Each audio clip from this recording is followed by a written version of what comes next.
पहला क्वेश्चन आता है कि डच होते कौन है। तो डच कौन होते हैं? नीदरलैंड के निवासी को डच बोला जाता है। तो इनका कहानी स्टार्ट होता है 1596 से। उस समय कौन आते हैं? डच के तरफ से कॉर्नवालिस दी हार्डमैन आते हैं, जो कि क्या थे, फर्स्ट डच में थे, जो कि सुमात्रा और वेंदा नाम पे आते हैं। कहाँ से आते हैं? कैप ऑफ गुड ऑफ होते हुए भी यूरोप से आते हैं, इंडोनेशिया के साइड में, ठीक है। और इनके आते ही क्या हुआ था, एक डच वाले भी सी रूट डिस्कवर कर चुके थे इंडिया तक का, ठीक। तो फिर क्या होता है, 1602 में डच गवर्नमेंट इनको चार्टर देती है, इसको डच ईस्ट इंडिया कंपनी को, ठीक है। और उसमें बहुत सारी इनको पावर मिलता है। पावर जैसे का पावर टू कैरी वॉर, इसका पावर मिलता है, टू कंक्लूड ट्रीटी, कंक्लूड करने का पावर मिलता है, to take position of territory, territory पे पोजीशन एस्टैब्लिश करने का पावर मिलता है, मतलब किसी भी टेरिटरी पे कब्जा करने का पावर मिलता है, और टू इरेक्ट फोर्ट्रेस, मतलब किलाबंदी का भी पावर इनको मिल जाता है इस चार्टर के थ्रू, ठीक है। इसके बाद हम देख लेते हैं कि सेटलमेंट क्या था और इंडिया में कैसे एक्सपेंशन हुआ था डच ईस्ट इंडिया कंपनी का। तो की सेटलमेंट में सबसे पहले आता है 1605। तो 1605 में क्या हुआ था, फर्स्ट फैक्ट्री जो कि मसूलीपट्टनम आंध्र प्रदेश में, तो वहाँ पे सबसे पहले इनका फैक्ट्री एस्टैब्लिश हुआ था। फिर क्या होता है, ये कैप्चर कर लेते हैं नागापट्टनम को, किससे, सॉरी, नागापट्टनम को कैप्चर कर लेते हैं डच पुर्तगीज से, ठीक है। नागापट्टनम कहाँ पे, मद्रास चेन्नई के पास में, तो उसको कैप्चर कर लेते हैं। अब ये फैक्ट्रीज के बारे में जानते हैं कि कब कहाँ पे फैक्ट्री एस्टैब्लिश हुआ था। तो पुलिकर में 1609 में, सूरत में 1616 में, बिमिलीपट्टनम में 1641 में, कराईकल में 1645 में आ जाता है, फैक्ट्री एस्टैब्लिश हो जाता है। चिंसुरा में 1653 में एस्टैब्लिश हो जाता है, और बालासोर पटना और नागापट्टनम में 1658 में एस्टैब्लिश होता है, जो कि यहाँ पे 1653 दे रखा है, तो उसको करेक्ट कर लीजिए, ठीक है। कोचिन में 1663 में एस्टैब्लिश होता है, पुलिकर 1609 ये तो पहले हमने देख लिया। अब इसके बाद क्या आता है, इनका ट्रेड का तरीका कौन सा था, और इकोनॉमिक में मेजर इंपॉर्टेंस और इकोनॉमी इनके किसके ऊपर बेस था, इसके बारे में हम देख लेते हैं।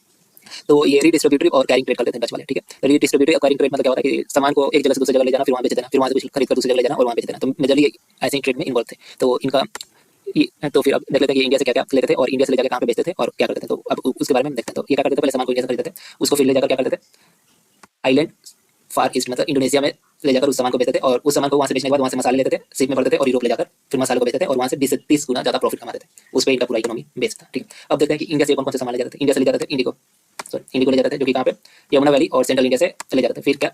फिर ये टेक्सटाइल और सिल्क ले जाते थे, जो कि कहाँ से, बंगाल, गुजरात और कोरोमंडल से ले जाते थे। फिर सर्टिफिकेट ले जाते थे, जो कि ये बारूद बनाने का काम में आता है, बम बनाने का काम, सॉरी, बम बनाने का काम में आता है। और अफीम, राइस कहाँ से ले जाते थे, गंगा वैली से ले जाते थे, ठीक है। तो ये मेजरली ये सारे सामान थे जो कि इंडिया से ले जाते थे वो, और फार ये इंडोनेशिया में जाके वहाँ पे बेचते थे, और वहाँ से क्या करते थे, मसाले ले जाकर शिप के थ्रू यूरोप में बेचते थे। तो ऐसे इनका ट्रेड चलता था, ठीक है। अब हम देख लेते हैं एंग्लो डच राइवलरीज के बारे में। तो क्या हुआ कि 1680 में इंग्लिश भी इंडिया आने लगे थे। तो इंग्लिश के आने की वजह से इनको ट्रेड में कंपटीशन प्रोवाइड होने लगा। तो कंपटीशन प्रोवाइड होने की वजह से इंग्लिश डच राइवलरीज स्टार्ट हो गया था, ठीक है। तो 1605 में सबसे पहले क्या होता है कि ये पुर्तगीज को हराकर वहाँ से एम्बोयना पे कब्जा करते हैं। तो एम्बोयना पे फिर क्या होता है, 1663 में डच वाले 10 इंग्लिशमैन और 9 जापानीज को मार देते हैं। तो यहाँ से इंग्लिश और डच के बीच में लड़ाई स्टार्ट हो जाता है, ठीक है। फिर 1667 में क्या होता है, इन दोनों में समझौता होता है इंग्लिश और डच के बीच में। ब्रिटिश क्या करते थे, ब्रिटिश को बोला गया कि तुम विड्रॉ कर लो, कहाँ से, इंडोनेशिया से, और डच कहाँ से विड्रॉ करेंगे, इंडिया से। तो डच अपना फोकस कहाँ शिफ्ट कर देते हैं, इंडोनेशिया में। तो 1667 में टीटी के हिसाब से मेजरली ये फैसला लिया गया था, ठीक है। अब इसके बाद हम देखते हैं डिक्लाइन इंडिया में डिक्लाइन करने का मेन रीजन क्या था। तो मेन फोकस क्या हुआ था, इनका मेन फोकस था ट्रेड, जो कि focus on trade off Malala archipelago पे